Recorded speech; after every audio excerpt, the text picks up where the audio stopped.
Hi, welcome back to Subrosa round mode tips and tricks. I've come up with some more tips to help you better your round mode skills and know-how, and hopefully improve the fun factor for you. Without much more to say, let's get started. So tip number one is learn the map completely. There are many unnamed locations in the round mode map that make for great deal spots, ambushes, getaways, or landmarks. Locations like the fire department, Cilantro, Shelly, the Federal Bank, and Mambo make for great ambush locations overlooking popular deal spots. The green and blue warehouses make for great alternative deal locations, along with Flamingo, Underpass, and Taxi. There are several great buildings like Yellow Warehouse, Nog, Hospital Parking, and Cider that make for great escape routes from deals. While those are all practical buildings I can come up with, there was still some honorable mentions as well for other, still important, but you're not going to go into them often, like Car Wash, Oil, Power Station, Bowling, the Alamo, and Casino. All these buildings are locations that are places you will find yourself at some time or another, so at least make a mental note of their existence. Alright, so tip 2 is where to deal and where not to deal. On the topic of locations, where are the places where you should not deal at, and what locations are commonly used as dirty deal locations. Firstly, the good deal spots. From personal experience, my best deal spots are Taxi for Goldman and OXS, Library for Mons and OXS, and Underpass for Goldman and Mons. These locations are the quickest for each team to reach, and the most out of the way for the most opposing team to reach, and relatively safe with plenty of escape routes or defensible positions, and provide equal footing for each side, not providing any clear advantage for an attacker or defender. Now, deal spots that I recommend you not deal at are Crab Legs, Lumber, Museum Garage, Mall, and Rio. All these locations either have many blind spots, are easily defendable, or with large lines of sights for easy ambushes. Crab Legs, Lumber, and Museum Garage have you in a tight spot with only 2 exits that are choke points. In all cases, the exits are also entrances, which can be easily blocked by attackers. Mall and Rio are the opposite of that, though. They are very open locations with large sightlines with little defenses when approaching, making them perfect ambush spots. Tip number 3 now. Know the dead drop locations. This tip was simple enough, but incredibly important. Many times if a round server gets rowdy enough, a team may never even get to pick up the dead drop, leaving it sitting sad and alone wherever it spawned. Now these are few enough locations that it may spawn that you can feasibly make it to all of them before the round ends and make your money. It can spawn at Red Cube Park, Gas, the top of Museum, the top of Camel, the middle floor of Mall, Burger, Hondo Park, and Rio Inc. From personal experience, I can see that Red Cube, Camel, and Hondo are the most likely spawns, with Rio, Museum, and Mall being second, and it basically almost never spawning at Gas or Burger. So now moving on to tip 4, we have the disc cycle. As you may already know, the disc and round mode cycle between colors, except it's not really a cycle, it's a set pattern that can only change under like 2 very particular circumstances that I'm not going to get into because it's kind of pointless. But the pattern goes as follows. Red, black, blue, white, and gold. It starts off with red, offering the lowest rewards, usually providing no more than 2 or 3 stacks and giving a bonus of usually like no more than 1750. It's probably not even going to get that high anyways. It's probably going to be like 1,000 to 1,250. But as the disc progresses through this pattern, this amount is going to increase. Roughly red through green disc offer relatively low bonuses, while blue and white offer generally higher, usually providing between like 3 to 4 stacks and giving a bonus of like upwards of 2,000, not usually much more than that. But at the end of this pattern is the gold disc. This is the most expensive disc by far. Its cheapest bonus being 4k, but potentially offering more than like 20k bonus and potentially like higher if you get a double gold disc mission. So understanding how each disc color is relatively priced at and how many stacks are most often offered for them is imperative to dirty dealing. If the disc color is red and you offer 3 or 4 stacks, while you may think it's an appealing offer, will usually tip off any experienced player to you're fucking them over. And if someone offers you 4 stacks for a green disc, that should usually tip you off to maybe some foul play as well. So pay attention to and learn what are reasonable prices for each disc color to really become a good round player. I know it's not a very detailed explanation, but trust me, it'll save you money and time spectating rounds. And on to tip number 5.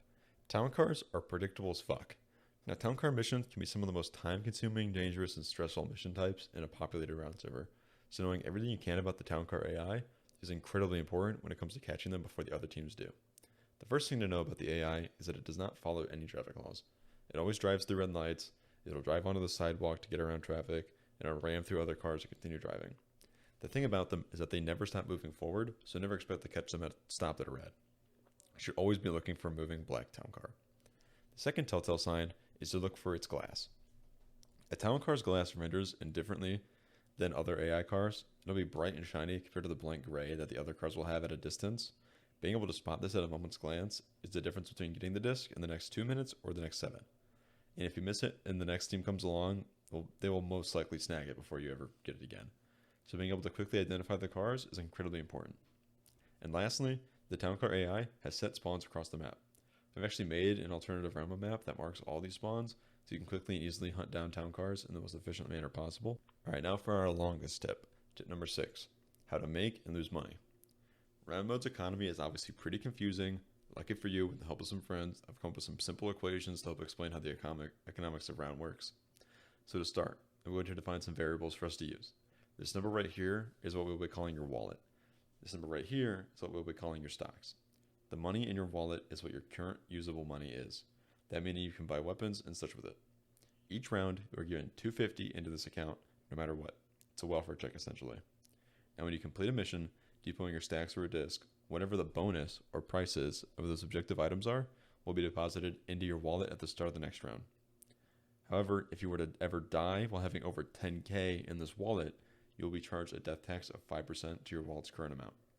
Knowing all of this, we can put together an equation to calculate how much money we make in a round from completing our objectives alone.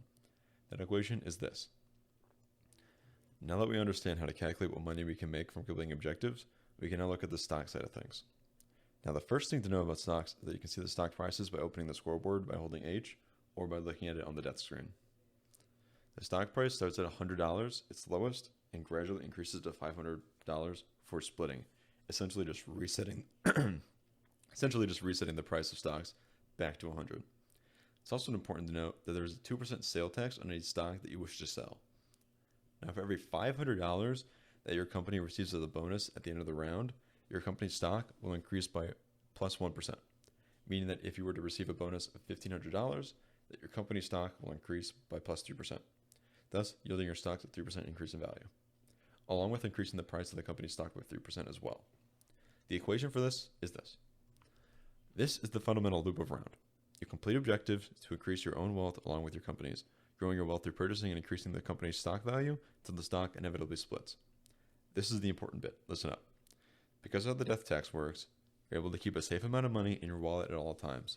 As long as your wallet's balance stays below 10K, you can have a tax-free pool of money to use as you need, purchasing ammo, guns, cars, whatever.